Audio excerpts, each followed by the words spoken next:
Welcome everyone to 7th lecture of A to Z WordPress Customizations Page Builder Guru. তো continuously আমরা ইতিমধ্যেই WordPress সম্পর্কে মোটামুটি অনেক কিছু জেনে গেছি এবং ফর্মের ডিজাইন কিছু আমরা দেখেছি। আস্তে আস্তে আমার মনে হয় আমরা শিখছি। তো এখন হচ্ছে একদম ইম্পর্টেন্ট জিনিস শেখার শুরু বা শেখার পালা।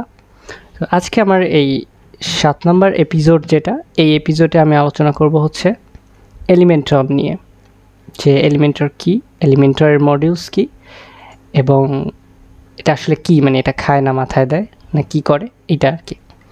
তো এলিমেন্টরের জন্য আমি যেটা করব, আমার যে ওয়ার্ডপ্রেসটা ইনস্টল দেওয়া ছিল আমার যে সাবডোমেইনে, তো সেটাতে আমি লগ ইন করবো, সেটার ড্যাশবোর্ডে যাব। তো যাওয়ার পর যেটা করব, আমি এখান থেকে প্লাগইনটা ইনস্টল করব। কি প্লাগইন ইনস্টল করব? এলিমেন্টর, যেটা ফ্রি প্লাগইন। সো যদিও আমি বলেছি যে প্লাগইন ইনস্টলেশন আমি আর দেখাবো না, তবুও আমি যেহেতু আমার এখানে ইনস্টল করা নাই এলিমেন্টর প্লাগইনটা, সো আমি একটু দেখিয়ে দিচ্ছি, প্লাস আমি নিজেও ইনস্টল করে নিচ্ছি।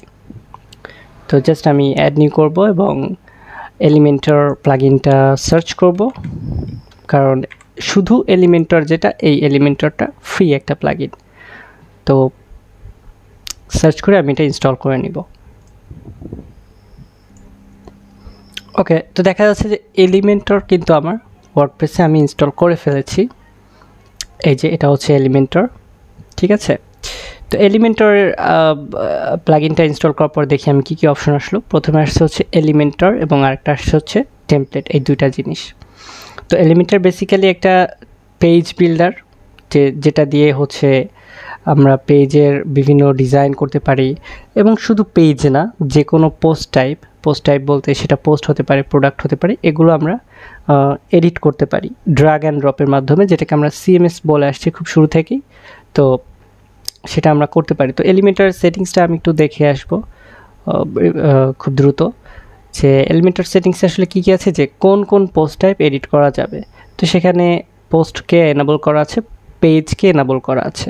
এখানে যদি আরও নতুন কিছু অ্যাড হয় ইন ফিউচারে যে কোনো সময়, লাইক আমি এখানে পোর্টফোলিও মডিউল ইনস্টল করলাম, আমার ওয়েবসাইটে পোর্টফোলিও নামে কোনো একটা পোস্ট মেথড থাকলো, তারপরে হতে পারে প্রোডাক্ট যদি হয়, কমার্স যদি হয়, তো সেক্ষেত্রে প্রোডাক্ট থাকতে পারে। তো সেক্ষেত্রে প্রোডাক্টে টিক দিয়ে দিতে হবে, টিক মার্কগুলো দিলে হবে কি, তখন আমি ওই পোস্ট টাইপগুলোকে এলিমেন্টর দিয়ে এডিট করতে পারবো। পোস্ট টাইপ বলতে কি বোঝাচ্ছি, যে যেমন পোস্ট আছে, এটাকেই বলা হচ্ছে পোস্ট টাইপ। যেমন আমরা পোস্ট অ্যাড করতে পারি, পেজ অ্যাড করতে পারি, পেজটাও পোস্টের মতোই দেখতে, ঠিক তেমনি প্রত্যেকটা জিনিসই, যদি এখানে পোর্টফোলিও থাকতো, তারপর যদি এখানে প্রোডাক্ট থাকতো, সবগুলোরই কিন্তু এডিটের যে ভিউটা, এটা কিন্তু ওই একই রকম, যার কারণে প্রত্যেকটাই হচ্ছে ওয়ার্ডপ্রেসে একটা পোস্ট টাইপ বা একটা পোস্ট মেটা টাইপ আর কি। তো সেই নতুন পোস্ট কোনো টাইপ যদি আসে, সেটা যদি আমরা এলিমেন্টর দিয়ে এডিট করতে পারবো, এই অপশনটা যদি চাই, তাহলে এখানে টিক দিয়ে নিব এবং সেটিংসটা আমি সেভ করে দিতে পারি। তারপর হচ্ছে স্টাইলে গিয়ে দেখতে পারি, এখানে এলিমেন্টরের নতুন স্টাইল সেটিংস আছে, যেটা হচ্ছে সাইট সেটিংস। সেখানে আমি একটু পরে যাব। গুগল ম্যাপের এপিআই কি দিতে পারি, তাহলে হচ্ছে এলিমেন্টরের নিজস্ব গুগল ম্যাপের একটা এলিমেন্ট থাকে, সেটা ব্যবহার করা যাবে। অ্যাডভান্সে তেমন কিছু একটা নাই, এক্সপেরিমেন্ট এখানেও তেমন কিছু একটা নাই, লাইক অপটিমাইজ, এখানে হচ্ছে অপটিমাইজ ডম আউটপুট, এটা হচ্ছে স্পিড ইসের জন্য, ওয়েবসাইটের স্পিড অপটিমাইজ করার জন্য প্রয়োজন হয়। লাইক ডম এলিমেন্ট বলতে আমরা যেটা বুঝি, এটা আমি একটু ব্যাখ্যা করি, ভবিষ্যতে আর এটা ব্যাখ্যা করতে আমার প্রয়োজন হবে না। ডম এলিমেন্ট বলতে আমরা বুঝি যে আমরা যখন একটা পেজ ক্রিয়েট করব, ঠিক আছে, তো এই পেজের মধ্যে কত বেশি কোড আছে বা কত কম কোড আছে সেইটা। তো কোড যদি অনেক বেশি হয়, HTML কোডের লাইন যদি অনেক বেশি হয়, তখন ওই পেজটা কিন্তু একটু স্লোলি লোড নেয়। তো এই ডম এলিমেন্টের এইটা যদি আমি অ্যাক্টিভ রাখি, তো এটা করবে কি, এলিমেন্টরের এই যে ক্লাসগুলা বা HTML যে কোডগুলো, এই কোডের পরিমাণটা কমিয়ে দিবে, ঠিক আছে। তো এরপর আছে রোল ম্যানেজারে হচ্ছে কোন ইউজার কি ইউজ করতে পারবে বা না করতে পারবে, এটা যদি এটা প্রো ভার্সন হলে অ্যাক্টিভ করা যায়। টুলসে দেখি কি আছে। টুলসে এগুলো আসলে তেমন একটা মানে প্রয়োজনীয় জিনিস না, মানে খুব একটা ব্যবহার করতে হয় না, সো আমি এটা স্কিপ করে যাচ্ছি। সিস্টেম ইনফরমেশনে আমরা আসলে দেখব যে আমাদের এই যে সার্ভারে যে ওয়েবসাইটটা ইনস্টল দেওয়া, এটার সিস্টেম ইনফরমেশনগুলো কী, এবং এটা যদি এলিমেন্টরের কোনো মানে রিকোয়ারমেন্টস যদি ম্যাচ না করে, তাহলে সেটা এখানে রেড মার্কিং আকারে শো করবে। তো আপাতত দেখতেছি যে আসলে সবগুলাই ঠিকঠাক আছে, সো এখানে আর প্রবলেম নাই। গেটিং স্টার্টেড, এটা এগুলা ইম্পর্টেন্ট কিছু। আচ্ছা, কাস্টম ফন্টস, কাস্টম আইকন আমরা অ্যাড করতে পারবো এলিমেন্টরে, তবে সেটার জন্য প্রো ভার্সন লাগবে। ওকে, তো এটা আমরা প্রো ভার্সনের যে লেকচার আছে সেটাতে দেখিয়ে দিব আমি। তো এখানে আরেকটা ব্যাপার হচ্ছে টেমপ্লেটস, যেটা হচ্ছে এলিমেন্টের পরে টেমপ্লেট আসছে। তো টেমপ্লেটসটার ব্যাপারটা হচ্ছে যে আমি পেজ বিল্ড করা ছাড়াও কিছু কিছু টেমপ্লেট এলিমেন্টের আন্ডারে সেভ করে রাখতে পারি। হতে পারে সেটা একটা নির্দিষ্ট সেকশন হতে পারে, বা হতে পারে একটা কোনো একটা টেবিল হতে পারে, যে কোনো কিছু হতে পারে। তো টেমপ্লেটের সুবিধাটা কি, একটা টেমপ্লেট যদি ক্রিয়েট করা হয় তো সেই টেমপ্লেটটার আবার কিন্তু শর্টকোড থাকে। তো ওই শর্টকোড দিয়ে, মানে শর্টকোড কী জিনিস যদি এখন জিজ্ঞাসা করেন, মানে যারা একদমই নিউ তাদের জন্য বলছি, শর্টকোড মানে একটা যে কোনো কিছু সংক্ষেপে নাম ডাকার মতো। ধরেন যে আমি ওখানে এলিমেন্টের একটা টেমপ্লেট করে রাখলাম এবং সেটার শর্টকোড এরকম থাকলো, এরকম থাকলো যে এলিমেন্টর, তারপরে হচ্ছে দিয়ে সামথিং এরকম কিছু থাকলো। তো এইটা হচ্ছে একটা শর্টকোড, এরকমই থাকবে তা না, যে কোনো কিছু লেখা থাকতে পারে, বাট সেটা হচ্ছে শর্টকোড। তো এই শর্টকোডের মাধ্যমে করা যায় কি, যে ওই টেমপ্লেটটাকে পেজের যে কোনো জায়গায় কল করা যায়। তো এটা হচ্ছে টেমপ্লেটের সুবিধা, যে টেমপ্লেটের মাধ্যমে একটা টেমপ্লেট ক্রিয়েট করে সেটাকে সরাসরি বিল্ডারের মাধ্যমে অ্যাড না করে শর্টকোডের মাধ্যমে ওটাকে শো করানো যায়। এরপর আছে থিম বিল্ডার অপশন, যেটা প্রো এর ভার্সন। কিট লাইব্রেরি আছে, কিট লাইব্রেরিতে হচ্ছে কিছু লাইব্রেরি এলিমেন্ট সেভ করে রাখা যায়। তো এটা আসলে হচ্ছে এলিমেন্টরের বিল্ট ইন কিছু টেমপ্লেট আর কি, যেগুলো ইম্পোর্ট এক্সপোর্ট করা যায়। এখানে কিছু টেমপ্লেট আছে যেগুলো হচ্ছে ফ্রি, আবার কিছু আছে হচ্ছে প্রো ভার্সন। মানে এই যে টেমপ্লেট কিট বলতে পারি আমরা, যেটা মানে এলিমেন্টরের বিল্ড করা প্রি বিল্ড কিছু টেমপ্লেট, যে টেমপ্লেটগুলো আমরা ব্যবহার করতে পারি। আর কিছু কিছু সেখানে আছে ফ্রিগুলো খুব ইজিলি আমরা ইম্পোর্ট এক্সপোর্ট করতে পারবো। আর যেগুলো পেইড সেগুলো তো প্রো ভার্সন না থাকলে, মানে এলিমেন্টর প্রো না থাকলে করা যাবে না। তো এলিমেন্টর জিনিসটা আসলে খুবই লিমিটেড, ঠিক আছে, মানে শুধু এলিমেন্টরটা আসলে খুবই লিমিটেড, বাট যখন এলিমেন্টর প্রো থাকবে তখন কিন্তু এটা মানে হিউজ একটা অপরচুনিটি, মানে একটা এলিমেন্টর দিয়ে ওয়েবসাইটে সব কিছু করা যায় শুধুমাত্র প্রো ভার্সনটা থাকলে। তো প্রথমে একদম বেসিক, যে ফার্স্টে যখন আমরা এখন এলিমেন্টরের সাথে পরিচিত হতে যাচ্ছি, তো এই ক্ষেত্রে আমাদের প্রো ভার্সনটা প্রথমে আনার প্রয়োজন নেই। আমরা আসলে আগে দেখি যে এলিমেন্টর জিনিসটা কি এবং এলিমেন্টরের সব কাজকর্ম কীভাবে হয়, আর প্রো ভার্সনের সাথে আমরা অন্য একটা নেক্সট লেকচারে পরিচিত হব। ওকে, তো এই হচ্ছে এলিমেন্টর অ্যাড করার পরে মোটামুটি সেটিংসগুলো আসলো। তো এলিমেন্টর দিয়ে কী করা যায়, আমি বলেছিলাম যে পোস্ট এডিট করা যায় বা পেজ এডিট করা যায়। তো আমি পোস্ট এডিটেই যাই, মানে পেজ এডিটেই যাই, যেহেতু আমার একটা হোম পেজ আছে, হোম পেজে কিছু টেক্সট অ্যাড করা আছে। লাইক এটা হচ্ছে যে সিম্পল পেজ, এটা হচ্ছে আমার হোম পেজ সেট করা ছিল। তো এটাকে আমি আবার এই যে আগের মতো এডিট অপশনে যাব। তো এডিটে গেলে দেখা যাচ্ছে কি এইবার এডিট উইথ এলিমেন্টর এই একটা অপশন আসছে, যেটা আগে ছিল না। এই এডিট উইথ এলিমেন্টর যদি করি, তখন কিন্তু এই যে ব্যাকএন্ডে আমাদের এই যে ভিউটা, ওয়েবসাইট এডিটের এই যে ভিউটা আছে, এই ভিউটা চলে যাবে, ঠিক আছে। আচ্ছা, এখানে আমি একটা কথা মানে মেনশন করতে ভুলে গেছি এর আগেই। আমরা আসলে এখন পেজের এডিটের যে ব্যাক ভিউটা দেখছি, ওয়ার্ডপ্রেসের বর্তমান ভিউটা এরকম না, ওয়ার্ডপ্রেসের ব্যাক এন্ডে গুটেনবার্গ শো করে, মানে গুটেনবার্গ একটা বিল্ডার আছে, মানে ডিসগাস্টিং লাগে আমার কাছে।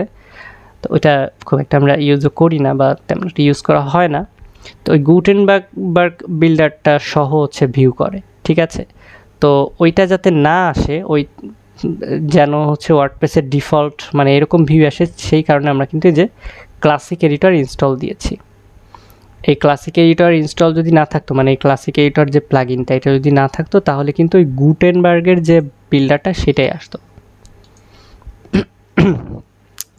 তো যাই হোক, গুটেনবার্গ নিয়ে কোনো কথা না, আমি ইন্টারেস্টেডও না। আর যদি আপনাদের খুব ইচ্ছা থাকে গুটেনবার্গ শেখার, তাহলে সেটা নিজ দায়িত্বে শিখে নিতে পারেন, বা হয়তো গুটেনবার্গের জন্য কোর্স থাকতেও পারে, আই এম নট শিওর। আমি নিজে কাজ করি না এবং আমার এটা কোর্সের টপিকসও না।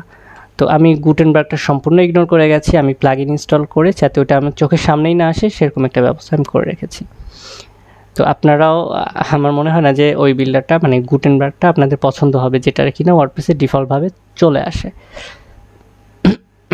তো আমরা একটু ওয়েট করছি, মানে এলিমেন্টারের পেজটা লোড নিতে একটু সময় নেয়, মানে খুব বেশি সময় নেয় তা না, একটু সময় নেয়। ওকে, তো আমাদের এলিমেন্টর যে পেজ বিল্ডার এটা কিন্তু চলে আসছে। তো ব্যাপারটা হচ্ছে এলিমেন্টার পেজ বিল্ডার হচ্ছে একেবারেই ফ্রন্ট এন্ড পেজ বিল্ডার, এটার কোনো ব্যাক এন্ড নাই। মানে আমি একদম ড্রাগ অ্যান্ড ড্রপ, এই যেরকম ড্রাগ অ্যান্ড ড্রপ প্লাস আমি ফ্রন্টেই যা করতেছি সেটার আউটপুট ফ্রন্টেই দেখতে পারবো। এটা হচ্ছে এলিমেন্টার সবচেয়ে সুবিধা এবং সবচেয়ে জনপ্রিয় মেবি এই কারণেই, এবং এর কাস্টমাইজেশন অনেক, অপশন অনেক বেশি অন্যান্য পেজ বিল্ডারের তুলনায়। তো যার কারণে বলা যেতে পারে যে এই এলিমেন্টারটা আসলে খুবই পপুলার একটা পেজ বিল্ডার। ওকে, তো দেখেন স্যাম্পল পেজ যেটা ছিল, তো সেখানে কি হয়েছিল, সেখানে আসলে আমি জাস্ট টেক্সট অ্যাড করেছিলাম। তো সেই টেক্সটটা যখন আমার এই যে এলিমেন্টার পেজ বিল্ডার থেকে লোড নিল, তখন দেখা যাচ্ছে যে এরকম একটা এরিয়া নিয়ে, তারপর হচ্ছে মানে একটা সেকশন, একটা রো, এগুলা নিয়ে আসছে। তো এই বিষয়গুলো আমি একটু খুঁটিনাটি আলোচনা করি, কারণ আমার উদ্দেশ্য হচ্ছে আপনাদেরকে এলিমেন্টার পেজ বিল্ডারের সাথে পরিচয় করিয়ে দেওয়া। আমার এই লেকচারের উদ্দেশ্য এটা না যে পেজ বিল্ডারে আপনি কোথায় কী কীভাবে করবেন সব কিছু একদম আপনাকে শিখাই দিব একটা লেকচারে, তা নয়। আসলে কোথায় খুঁটিনাটি কী করতে হয় এগুলো আমি জাস্ট শিখিয়ে দিচ্ছি। তো দেখি আমরা আসলে এলিমেন্টার কোথায় কী আছে, কারণ এখানে তো পুরা একটা এইটুকু হচ্ছে পুরা কাজের জায়গা, এই যে এইটুকু। তো এই যে এইটুকু কাজের জায়গা, এই কাজের জায়গাগুলোতে আসলে কি কি আছে এটা আমরা একটু দেখি, ঠিক আছে। তো ফার্স্টে কোন দিক থেকে শুরু করব? ফার্স্টে আমরা এখান থেকে শুরু করি, নিচের থেকে, যে প্রথমে সেটিংস। তো সেটিংসে ক্লিক করলে দেখা যাচ্ছে কি কি আছে। পেজের টাইটেলের একটা অপশন আছে, জেনারেল অপশন, এবং জেনারেল অপশনে পেজের টাইটেলের অপশন আছে। স্টেটাস, এটা পাবলিশ হবে নাকি ড্রাফট হবে নাকি প্রাইভেট হবে, এটা আছে। ফিচার্ড ইমেজ আছে। টাইটেল হাইড করার একটা অপশন আছে। ইট মিনস আমি যদি পেজের টাইটেলটা যদি শো করাতে না চাই, তখন আমরা টাইটেলটা হাইড করতে পারবো। এবং অবশ্যই আমরা যে কোনো পেজ ক্রিয়েট করতে গেলে, লাইক আমি বিশেষ করে হোম পেজে আমাদের কি অবশ্যই টাইটেল তো হবে না, তাই না? টাইটেলটা আমরা হাইড রাখবো। তো এই জন্য হচ্ছে এই অপশনটা দিয়েছে, যেটা কিন্তু আমার অরিজিনাল ওয়ার্ডপ্রেসের ব্যাকএন্ডে ছিল না, বাট পেজ বিল্ডারে আছে। ওকে, পেজ লেআউট একটা অপশন আছে, যে পেজগুলো আসলে কিভাবে লেআউট করা হবে। তো পেজ লেআউটের ডিফল্টটা মানে হচ্ছে যেটা এলিমেন্টর থেকে ডিফল্ট সেটিংস করা সেইটা। এই ডিফল্ট সেটিংস কোথায় করে? সাইট সেটিংসে করে। সাইট সেটিংস কোথায় সেটা আমি একটু পরেই দেখাচ্ছি। তো ডিফল্টটা হচ্ছে আসলে এলিমেন্টর থেকে যেটা ডিফল্ট সিলেক্ট করা বা সেটিংস করে রাখা সেটা। দ্বিতীয় নাম্বারটা হচ্ছে এলিমেন্টর ক্যানভাস। এলিমেন্টর ক্যানভাস দিলে যেটা হয়, আমি একটা ব্ল্যাঙ্ক পেজ পাবো। মানে এলিমেন্টর ক্যানভাস সিলেক্ট করলে না কোনো হেডার থাকবে, না কোনো ফুটার থাকবে, গ্লোবাল কোনো হেডার ফুটার থাকবে না। তো এলিমেন্টর ক্যানভাসটা আমরা কোথায় ইউজ করব? শুধুমাত্র টেমপ্লেট ক্রিয়েট করার ক্ষেত্রে। যখন আমরা একটা টেমপ্লেট ক্রিয়েট করব, লাইক আমি একটা একটা সেকশন ক্রিয়েট করব বা একটা পার্ট ক্রিয়েট করব, ধরেন যে আমি 2-3টা সেকশনের একটা পার্ট ক্রিয়েট করব। মনে করেন যে হ্যাঁ 2টা সেকশনের একটা পার্ট থাকলো, এখানে একটা সেকশন থাকলো, নিচে একটা সেকশন থাকলো, এখানে একটা সেকশন, 3টা সেকশনের একটা পার্ট ক্রিয়েট করব এবং ওই পার্টটাকে আমি যে কোনো পেজে নিয়ে যাব। এই যে কাজগুলো যখন করব তখন আমি ক্যানভাসে করতে পারি, কারণ ক্যানভাসে আমার মানে ওই যখন টেমপ্লেট ক্রিয়েট করব টেমপ্লেটে আমার হেডার ফুটার শো করানোর কোনো দরকার নাই। কিন্তু যখন পেজ ক্রিয়েট করব পেজে আমার অবশ্যই এটা ডিফল্ট অথবা অন্য অপশনগুলো থাকতে হবে। এলিমেন্টর ক্যানভাস দিলে হবে না, কারণ এলিমেন্টর ক্যানভাস দিলে কিন্তু থিমের হেডার ফুটার বা এলিমেন্টর মানে দুনিয়ার কোনো হেডার ফুটারই ওই পেজটাতে শো করবে না। দেখছেন আমি যখন ক্যানভাস দিয়েছি হাইড হয়ে গেছে কিন্তু। তো আমি আবার ডিফল্টে ব্যাক করবো বা আমি এলিমেন্টর ফুল উইডে যেতে পারি। ফুল উইডে গেলে যেটা হয় দেখেন প্রত্যেকটা লেআউট চেঞ্জ করার পরপর কিন্তু এটা লোড নিচ্ছে, ঠিক আছে। তো ফুল উইডে গেলে যেটা হয়, ফুল উইডে গেলে প্রত্যেকটা সেকশন আমরা যতগুলো সেকশন নিব এই সেকশনগুলার এরিয়া ফুল উইড হবে, বাট কন্টেন্টটা নির্দিষ্ট একটা উইডের কন্টেন্ট হবে। তো ফুল উইডটা ব্যবহার করা বেটার কিছু কিছু ক্ষেত্রে। তো মানে একটা ল্যান্ডিং পেজ ক্রিয়েট করতে গেলে বা হোম পেজ ক্রিয়েট করতে গেলে এলিমেন্টর ফুল উইড ইউজ করা বেটার। আদারওয়াইজ ডিফল্ট ইউজ করতে পারেন, কারণ ডিফল্ট আর ফুল উইডটা সেমই থাকে। অথবা থিম ইউজ করতে পারেন। থিম মানে থিমের যে সেটিংস আছে, আপনি যদি স্পেসিফিক কোনো থিম ইউজ করেন লাইক এবং মানে আমি এক্সাম্পল দিব না, আপনি স্পেসিফিক যে কোনো থিম যদি ইউজ করেন প্রিমিয়াম থিম এবং সেই থিমের যদি নির্দিষ্ট সেটিংস থাকে পেজের জন্য আলাদাভাবে, যে এই থিমের যতগুলো পেজ আছে সেই পেজগুলোর কন্টেন্ট উইড এত হবে, তারপরে পেজগুলো ফুল উইড হবে না কি হবে, সেই সেটিংসগুলোই আপনি যদি এই এলিমেন্টের পেজে রাখতে চান তো সেক্ষেত্রে থিম সিলেক্ট করে দেবেন। তো আমরা আপাতত এলিমেন্টের ফুল উইড দিয়ে করব এবং এলিমেন্টের ফুল উইড দিয়ে পেজ ক্রিয়েট করা, বিশেষ করে ল্যান্ডিং পেজ ক্রিয়েট করা একটা ভালো প্র্যাকটিস। তো এটা গেল আমার সেটিংসের পরে আরেকটা অপশন আছে কি নেভিগেটরটা কি আমি একটু ক্লিক করে দেখি। নেভিগেটর মানে হচ্ছে এখানে আমার পুরা পেজে যে যে এলিমেন্ট আছে এই এলিমেন্টগুলা লিস্ট আকারে এখানে শো করবে। মানে এই পুরা পেজে আমি যতগুলো এলিমেন্ট আনবো, যতগুলা রো আনবো, সেকশন আনবো, যা কিছু আনবো না কেন সেইগুলার লিস্ট এখানে শো করবে। আর এটা অনেক সময় প্রয়োজন হয়। কেন প্রয়োজন হয়? দেখা যাচ্ছে কি এখানে অনেকটা 5টা-7টা সেকশন এবং সেকশনের মধ্যে অনেকগুলা কলাম আছে। এখন দেখা যাচ্ছে কি আমি চাচ্ছি এই সেকশন থেকে একটা কলাম সরায় উপরে আনতে আর উপরের কলামটা সরায় নিচে আনতে। তো সেটা আমি যদি এই পেজের এখান থেকে এইভাবে টেনে করতে যাই, এই যে এইভাবে টানাটানি করতে যাই, সেটা কিন্তু খুবই মানে খুবই একটা কষ্টসাধ্য। কিন্তু আমি যদি যে নেভিগেটরটা থাকে তাহলে কিন্তু নেভিগেটর দিয়ে এভাবে ইজিলি টেনে উপরে নিচে করতে পারবো লিস্ট থেকে দেখেই। এটা জাস্ট এক্সাম্পল দিলাম। শুধু এই কারণে না, অনেক সময় দেখা যায় বিভিন্ন কলাম বা বিভিন্ন এলিমেন্ট সিলেক্ট করতে কষ্ট হয়ে যায়, তো সেক্ষেত্রে এখান থেকে সিলেক্ট করা যায়, ঠিক আছে। তারপরে এখানে আবার যদি এলিমেন্টটা হয় তো সেই এলিমেন্টটার এডিট অপশনেও যাওয়া যায় সরাসরি। মানে এক কথায় নেভিগেটরটা হচ্ছে ফ্রন্ট এন্ডে এডিট করতে যেয়ে যদি কোনো প্রবলেমে পড়তে হয় তো সেই প্রবলেমটার সলভ করার জন্য নেভিগেটর ব্যবহার করা হয়। আর এইটা তো সবার জানা হিস্টোরি, যেখানে হচ্ছে আপনি আনডু রিডু করতে পারবেন। তারপরে আপনি কি এডিট করছেন, কি চেঞ্জ করছেন তার একটা হিস্টোরি থাকবে। পেজের রিভিশন দেখা যাবে এখানে, ঠিক আছে। যে প্রতিবার সেভ করবেন ততবার এটা রিভিশনে আসবে। তো এইটা হচ্ছে রেসপন্সিভ মোডে কাজ করে কিভাবে, মানে এটা হচ্ছে ডেস্কটপ ভিউ দেখতেছি, তো ট্যাবলেট ভিউতে কেমন আসবে, মোবাইল ভিউতে কেমন আসবে সেটা আমরা দেখতে পারবো এবং শুধু দেখতে পারবো না, আমরা এডিট করতে পারবো। এখন এলিমেন্টরের জন্য সবচেয়ে সুবিধাজনক এবং মজার বিষয় হচ্ছে আমরা ডেস্কটপ ভিউতে যেমন বানাবো, তো ধরেন যে এখানে আমি একটা এক্সাম্পল দিচ্ছি, সিম্পল এক্সাম্পল, যে আমি একটা 2টা কলামের একটা ডেস্কটপে রাখলাম। এখন আমি যদি ট্যাবলেট ভার্সনে যাই, ট্যাবলেটের ভার্সনে দেখছি এটা 2টা কলাম, কিন্তু আমি চাচ্ছি না ট্যাবলেট ভার্সনে এটা ফুল উইডথ থাকবে 2টাই। তো আমি ট্যাবলেট ভার্সনে গিয়ে কিন্তু চেঞ্জ করে দিছি এবং মজার বিষয় যেটা বলছিলাম সেটা হচ্ছে আমি ট্যাবলেট ভার্সনে যেটা চেঞ্জ করে দিব সেটা ট্যাবলেট ভার্সনেই থাকবে, ডেস্কটপে আর ফেরত আসবে না, ঠিক আছে। এইভাবে হচ্ছে এলিমেন্টরে খুব ইজিলি রেসপন্সিভ ডিজাইন করা যায়।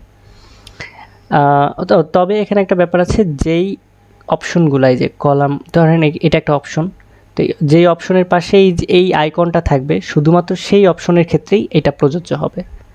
লাইক আমি যদি ডেস্কটপে ফেরত যাই তখন এখানে 2টা কলাম আছে। তো এই যে অপশনটার পাশে এই আইকনটা যে ডেস্কটপ আইকন আছে মানেই এইখানে আমি 3টা ডিভাইস সাইজের জন্য মানে ডেস্কটপের জন্য আলাদা ভ্যালু দিতে পারবো, আইপ্যাডের জন্য বা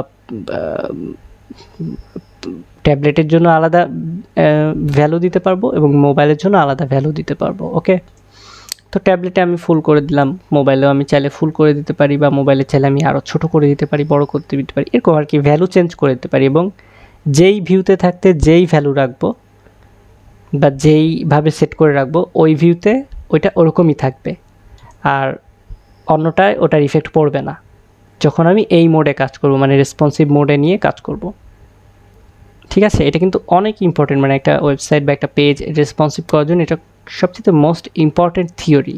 আমি যেই মোডে যেরকম কাজ করব অন্য মোডে যদি আবার কোনো কিছু চেঞ্জ করি, লেআউট, সাইজ বা কালার যে কোনো কিছু চেঞ্জ করি, তবে সেই অপশনে অবশ্যই এইটা থাকতে হবে, এই আইকনটা থাকতে হবে। তো সেক্ষেত্রে ওইটা শুধু ওই ভিউয়ের জন্যই থাকবে, ওই ডিসপ্লের জন্য থাকবে, অন্য ডিসপ্লে ইফেক্ট করবে না। ঠিক আছে, লাইক ট্যাবলেটে আমি এখানে ফুল স্ক্রিন করছিলাম, তো মোবাইলে এসে আমি আবার চাচ্ছি এটা আবার ডবল হয়ে যাক, মানে 2টা হয়ে যাক 50, যদি এটা উল্টা হয়ে যায় ভালো লাগে না দেখতে, মানে জাস্ট এক্সাম্পল দেওয়ার জন্য। তো মোবাইলে কিন্তু আবার এই যে এটা ডাবল হয়ে গেছে। তাহলে ডেস্কটপে এসে দেখি কি আছে, 2টা কলাম, ট্যাবে এসে একটা, আবার মোবাইলে 2টা, এবং এটা যদি আমি সেভ দিই আউটপুটটা এরকমই দেখতে পারবো।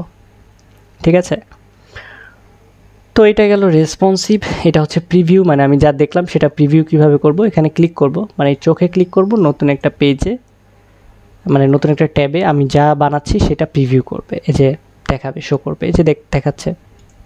ঠিক আছে, আর এই যে এইটা তো অলরেডি আপনারা দেখেছেন, এই বাটনের কাজ কি, আপডেট করা যায় প্লাস টেমপ্লেট হিসেবে সেভ করা যায়, মানে একটা ফুল পেজ বা ফুল একটা সেকশন বা যে কোনো কিছুকে এরকম সেভ অ্যাজ এ টেমপ্লেট করে, মানে এখানে যে অ্যারোতে ক্লিক করব, save as a template click করব, তারপরে টেমপ্লেটের নামটা দিব, দিয়ে সেভ করে দিব, তাহলে ওই নামে টেমপ্লেটটা সেভ হয়ে যাবে। ঠিক আছে, তো এই গেল নিচের মেনুগুলোর কথাবার্তা। এবার উপরের মেনুতে দেখি কি আছে। উপরে এই যে একটা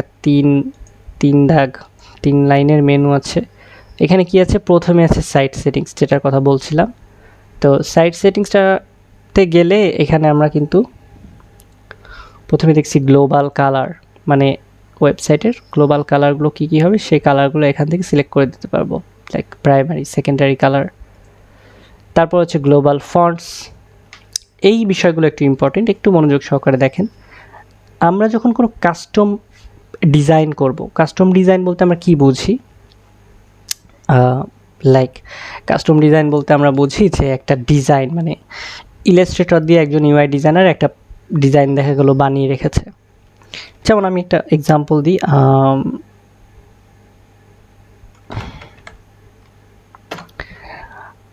ওকে, ওয়েবসাইটটা লোড হতে থাকুক, আমি একটু ডিসক্রাইব করতে থাকি যে আমি আসলে কিসের কথা বলছি।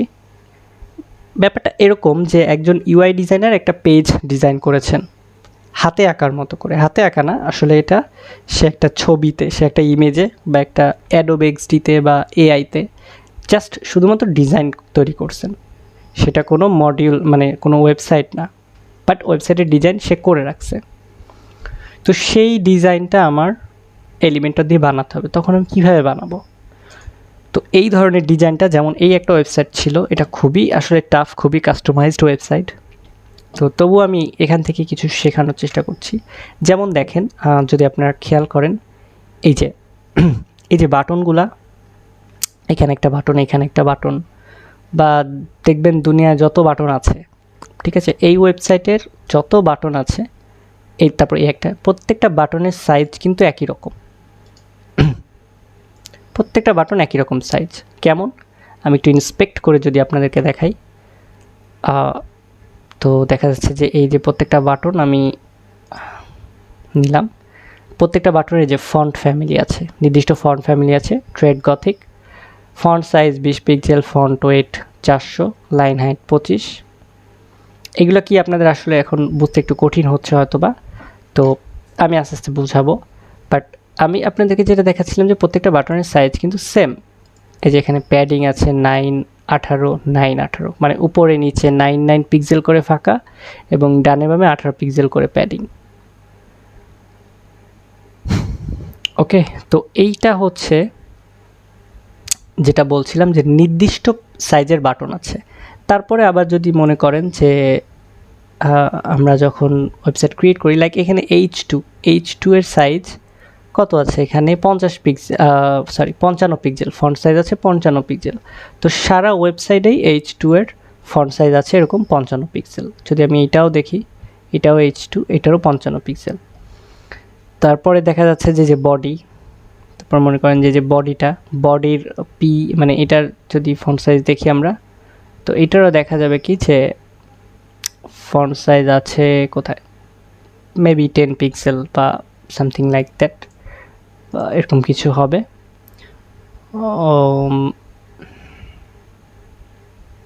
সরি, এটা 10 না, এটা মেবি 18 পিক্সেল। তার মানে হচ্ছে পুরা ওয়েবসাইটের এই যে বেসিক জিনিসগুলো কিন্তু সেম থাকে, এবং এটা যারা ডিজাইন ক্রিয়েট করে, ইউআই ডিজাইন যারা ক্রিয়েট করে, এই জিনিসটা তারা মাথায় রেখেই করে। তো সেক্ষেত্রে আপনি দেখবেন কি সম্পূর্ণ ওয়েবসাইটে আপনার ফন্টের সাইজ, বাটনের সাইজ এগুলো কিন্তু এক বা একই ফন্ট ইউজ করা হয়। সেগুলো কোথা থেকে সিলেক্ট করবেন, সেগুলো এইখান থেকে সিলেক্ট করবেন। যে গ্লোবাল ফন্ট, সেখানে আপনি প্রাইমারি একটা ফন্ট সিলেক্ট করে দিতে পারেন। ধরেন যে আমি এটা দিলাম হচ্ছে ফরচুনা, সরি,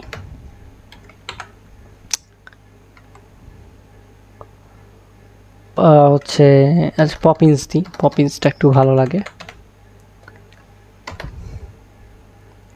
এই যে পপিন্স নামে একটা ফন্ট আমি যে ডিফল্টে দিয়ে দিলাম, ঠিক আছে, মানে গ্লোবালি দিয়ে দিলাম।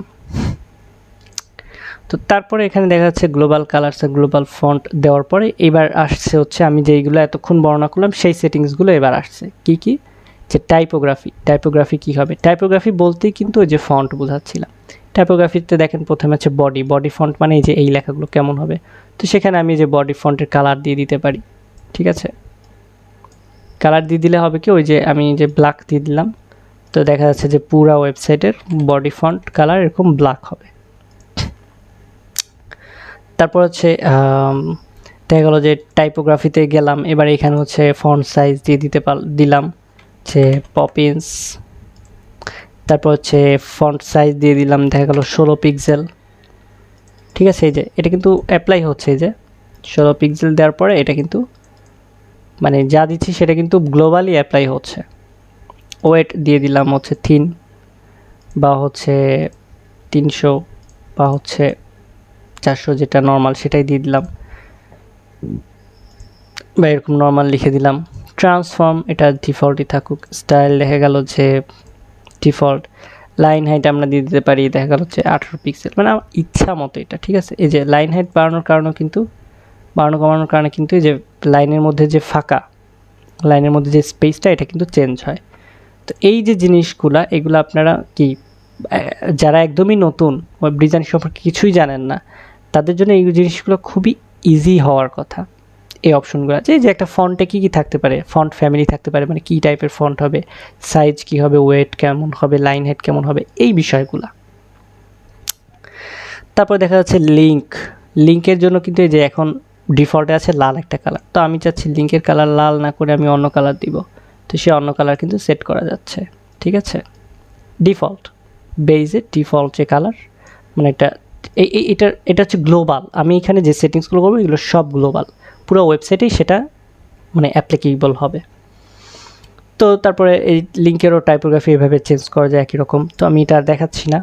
হোভার করলে দেখা যাচ্ছে যে রেড কালার হবে, সেটা করে দিতে পারি। এই যে হোভার করলে কিন্তু রেড কালার হচ্ছে, এই যে এটাও করে দিতে পারি। লিঙ্ক তাহলে হবে কি, সারা ওয়েবসাইটে যেখানে যেখানে লিঙ্ক আছে সেখানে লিঙ্কের কালার এবং হোভার করলে এই সেম সেটিংসটাই অ্যাপ্লাই হবে। তারপরে যে H1 H2 H3 সমগ্র ওয়েবসাইটের H1 আমি যে দেখা গেল চাচ্ছি ব্লু কালারের হবে, ঠিক আছে, এরকম ডিপ ব্লু কালারের হবে। এবং H1 এর বা H2 সরি আমি H2 করতেছি, H2 এর হাইট হবে, মানে ফন্ট সাইজ হবে দেখা গেল যে 55, ওই যে ওয়েবসাইটে যেমন ছিল। তো আর ডিটেলস দেখাচ্ছি না, সব তো সেটিংস একই রকম।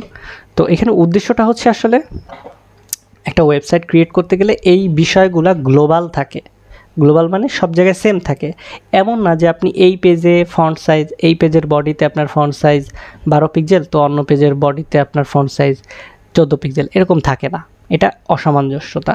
তারপর হচ্ছে দেখা গেল এই পেজে H1 এর ফন্ট সাইজ হচ্ছে 60 পিক্সেল, অন্য পেজে যে 42 পিক্সেল, এরকম থাকবে না। তো এই গ্লোবাল যে সেটিংসগুলো সেগুলো আমরা এই সাইট সেটিংসে এখান থেকে আগের থেকে করে নিব। আগে থেকে করে নিলে কি হবে, ওয়েবসাইট ক্রিয়েট শুরুর আগেই একদম শুরু থেকেই করে নেব, তাহলে এটা আর আমার কোনো টেনশনই করতে হবে না এরপরে। ঠিক আছে, ঠিক একই রকমের যে বাটনের সেটিংস আছে, বাটনেরও টাইপোগ্রাফি দিয়ে এখানে বাটনের যে ফন্টটা, সে ফন্টটা কোন ফন্ট ফ্যামিলির হবে, সে আমি এটা দিলাম রোবোটো। তারপরে হচ্ছে সাইজ কত হবে, সাইজ আমি দিলাম দেখা যাচ্ছে যে 12 পিক্সেল বা হচ্ছে 14 পিক্সেল।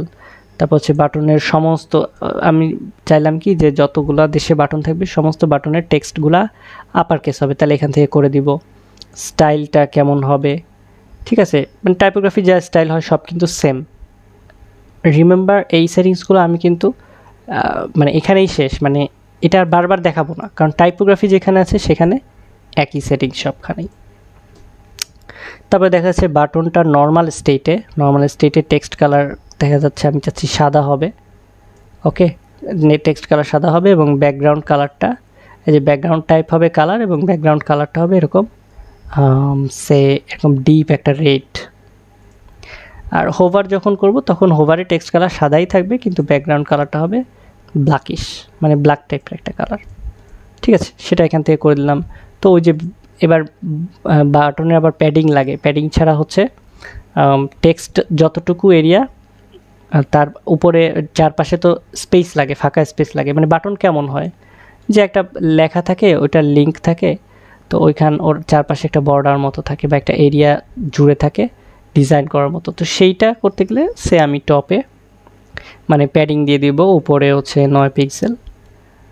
এই অ্যাঙ্করটা সরাই দিব, অ্যাঙ্করটা থাকলে হয় কি আমি যে কোনো একটা যা বসাবো সবখানে তাই বসে যাবে, কিন্তু আমার তা চাচ্ছি না, আমি চার জায়গায় 4 রকমের ডিফারেন্স হবে। তো এই জন্য অ্যাঙ্করটা এরকম ক্লিক করে সরিয়ে দেবো। সরিয়ে দেওয়ার পরে প্যাডিং উপরে নয় নিচেও নয়, মানে উপর নিচে একই রকম স্পেস রাখবো, ডানে বামে আমি দেখা যাচ্ছে এরকম একই রকম স্পেস রাখবো। ঠিক আছে, এবার বর্ডার রেডিয়াসটা কি, বর্ডার রেডিয়াসটা হচ্ছে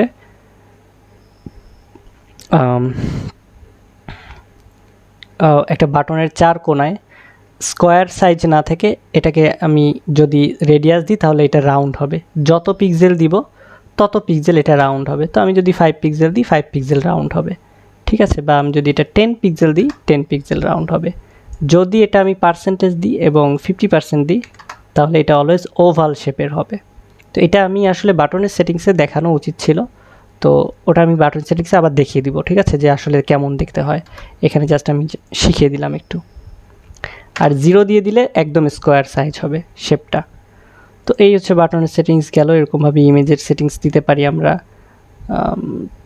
ডিফল্টভাবে। ইমেজের তেমন একটা ডিফল্ট সেটিংস দেওয়ার প্রয়োজন পড়ে না। ফর্ম ফিল্ডের সেটিংস দিতে পারি, যে কোনো পুরো ওয়েবসাইটে যে কোনো ফর্ম থাকলে সেই ফর্মের ফিল্ডের সেটিংসগুলো কেমন হবে, লাইক ফিল্ডের টাইপোগ্রাফি কেমন হবে, ফর্মের লেভেল কেমন হবে, টেক্সট কালার, ব্যাকগ্রাউন্ড কালার, এই যে এখানে সব সুন্দর করে লেখা আছে, বর্ডার রেডিয়াস, প্যাডিং ট্যাডিং সব কিন্তু একই রকম সেটিংসগুলো দেখতে, এবং খুব ইজিলি মানে এলিমেন্টের ইয়াগুলো বসিয়ে কিন্তু সেটিংসগুলো বসিয়ে কিন্তু এটা করা যায়, সাইটের সেটিংসগুলো সেভ করে রাখা যায়। এরপরে আমাদের কি আছে, এই যে হেডার অপশন আছে। হেডার অপশনে যে এই যে একটা হেডার, এই হেডারে কী কী থাকবে, সাইট লোগো থাকবে, ট্যাগ লাইন থাকবে কিনা, যে আমরা যা দেখতেছি এইটার সেটিংস আর কি। ঠিক আছে, মেনু শো করবে কিনা, লেআউটটা কেমন হবে, এটা হচ্ছে ডিফল্ট একটা সাইটের হেডারের সেটিংস যা যা হয়। এবং সেখানে যে লোগোটা টাইটেল হবে নাকি একটা লোগো হবে, তো সেই লোগোটা কোথায় আপলোড করব, তারপরে মেনুটার কী কী সেটিংস হবে, যে মেনুরও কিছু সেটিংস আছে, যে হরাইজন্টাল নাকি ড্রপ ডাউন দিলে হচ্ছে যে এরকম মোবাইল মেনুর মতো হয়ে যাচ্ছে। ঠিক আছে, তো এই জিনিসগুলো আমরা কিন্তু মানে সামনে প্রত্যেকটা এলিমেন্টে আবার শিখব। তো আমি জাস্ট এখানে এরিয়াগুলো দেখা দিচ্ছি। এই সেম সেটিংস, এই যে মেনুর সেটিংস বলেন বা হচ্ছে সাইট লোগোর সেটিংস বলেন, যেগুলো বলেন এগুলো আমরা আবারও দেখব, আবারও শিখব, সামনে প্র্যাকটিস করব। সো এখানে আমি ডিটেলসে দেখাচ্ছি না, জাস্ট আমি দেখালাম যে কোন কোন এরিয়াগুলোতে আছে। ফুটারে কি আছে, ফুটারেও সাইট লোগো শো করবে কি না, তারপর হচ্ছে ট্যাগলাইন শো করবে কিনা, কপিরাইট শো করবে কিনা। এই যে কপিরাইট সরিয়ে দিয়েছি, অলরেডি চলে গেছে, ঠিক আছে। তারপর কপিরাইটে কি লেখা থাকবে এটাও চেঞ্জ করা যায়। এখানে আমি দেখা গেল যে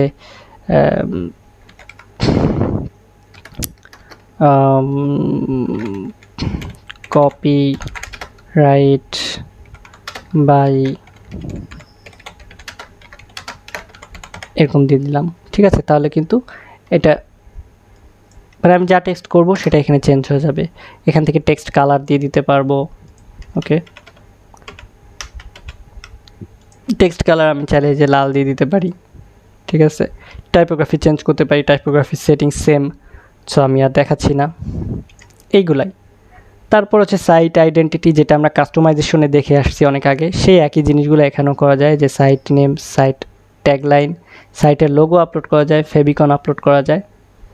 কিভাবে আপলোড করে, এই যে এইভাবে সিলেক্ট করে, বাকিটুকু আপনারা অলরেডি জানেন, সো ওটা আর দেখাচ্ছি না।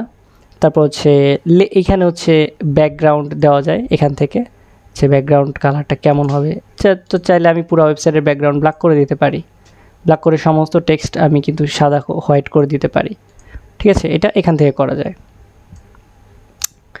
তারপরে হচ্ছে এখানে লেআউট, এই লেআউটের সেটিংসে এসে এই যে কন্টেন্ট উইডথটা কত হবে এইটা আমরা এখানে চেঞ্জ করতে পারি। তো এইটাও কিন্তু যখন আপনাদেরকে একটা ডিজাইন দেওয়া হবে, একটা ইউআই ডিজাইন দেওয়া হবে, সেখানে কিন্তু ফিক্সড করা থাকবে যে এই পুরো ওয়েবসাইটের কন্টেন্টটা সে 1200 পিক্সেলের মধ্যে সীমাবদ্ধ থাকবে। মানে আমার এই ডিসপ্লেটা যত চওড়াই হোক না কেন, যত বড়ই হোক না কেন, কন্টেন্ট মানে লেখাগুলো 1200 পিক্সেল উইডের বাইরে যাবে না, এটা কিন্তু নির্দিষ্ট থাকে। তারপর হচ্ছে এই যে এখানে উইজেট স্পেস, এটা 20 দেওয়া। এই 20 দেওয়া মানে হচ্ছে একটা উইজেট থেকে আরেকটা উইজেটের ডিফল্ট স্পেস থাকবে 20 পিক্সেল, মানে একটা এলিমেন্ট থেকে আরেকটা এলিমেন্টের মাঝখানে 20 পিক্সেল জায়গা থাকবে। তো এটা 20 পিক্সেল আপনি দিতে পারেন যাতে করে ডিফল্টভাবে নেয়, বা অনেক সময় ডিজাইনে অন্যরকম থাকে, হয়তো অনেক সময় 15 পিক্সেল থাকে, ঠিক আছে। একটা কলাম থেকে বা একটা টেক্সট এলিমেন্ট থেকে আরেকটা এলিমেন্টের স্পেস 15 পিক্সেল থাকে, অনেক সময় 30 থাকে। যেটা থাকবে ডিজাইন অনুযায়ী সেটা আপনি এখানে ডিফল্ট অ্যাড করে দিতে পারেন, কোনো সমস্যা নাই। ব্রেক পয়েন্ট আছে এখানে, যে কত পিক্সেলে ব্রেক পয়েন্ট হবে, মানে ডেস্কটপ ভার্সনের তো সবচেয়ে হাইয়েস্ট রেজুলেশন। তারপর ট্যাবলেট মোডটা শো করবে কোথায়, তো এখানে যদি আমি 1024 দিয়ে দিই, তার মানে 1024-এর নিচে আসলেই ওই ওয়েবসাইটের ভিউটা ট্যাবলেট মোডে চলে আসবে, মানে ট্যাবলেটের ভিউয়ের মতো হবে, ঠিক আছে। আবার মোবাইলে যদি আমি এখানে 600 দিয়ে দিই, তাহলে 600 পিক্সেলের নিচে হচ্ছে মোবাইল ভিউ চলে আসবে, কারণ অবশ্যই ডেস্কটপ ভিউ আর মোবাইল ভিউ এক হবে না ওয়েবসাইটের ক্ষেত্রে। তো ব্রেক পয়েন্টটা আপনি এখান থেকে সেট করে দিতে পারেন, আর নাহলে ডিফল্ট যে দেখা যাচ্ছে 1024 আর 767 এটা থাকে। তো লেআউট গেল। আর হচ্ছে কাস্টম সিএসএস, আপনি যদি প্রো ভার্সন হয় তখন আপনি কাস্টম সিএসএস বসাতে পারবেন, যেমনটা আমি দেখিয়েছিলাম কাস্টমাইজারে, মানে অ্যাপিয়ারেন্স থেকে কাস্টমাইজে গিয়ে যেরকম কাস্টম সিএসএস বসাতে হয়, তেমন এলিমেন্টারের ভিতরেও কাস্টম সিএসএস বসানো যায়। তো সেটা আমরা প্রো ভার্সনে যখন আমরা আরও সামনের কাজগুলো দেখব তখন সেটা আমরা দেখে শিখে নেব, ঠিক আছে। তো এই ছিল হচ্ছে আমার এলিমেন্টারের সাইট সেটিংস। এখান থেকে আমি ব্যাকে করে গেলে আবার পিছনে ফেরত চলে যাব। পেছনে ফেরত গেলে কি আছে, আরেকটা আছে হচ্ছে এই যে আইকনটা, এখানে ক্লিক করলে এলিমেন্টারের যত এলিমেন্ট সেই এলিমেন্টগুলো শো করে, এই যে। তো এইখানে দেখা যাচ্ছে এলিমেন্টারের মেইন এলিমেন্ট হচ্ছে এই কটা মাত্র, বেসিক। এই যে inner section, heading, image, text editor, button, video, divider, spacer, icon, Google maps, এইগুলা হচ্ছে বেসিক এলিমেন্টার সেকশনগুলা, ঠিক আছে। আর মানে সেকশন এবং হচ্ছে এলিমেন্টগুলো, আমরা এটাকে এলিমেন্ট বলবো, একটা যে এটাকে মডিউল অথবা এলিমেন্ট বলবো। তো এইটা ড্র্যাগ অ্যান্ড ড্রপ করার মাধ্যমে আমরা কিন্তু যে কোনো জায়গায় যেরকম আনতে পারি।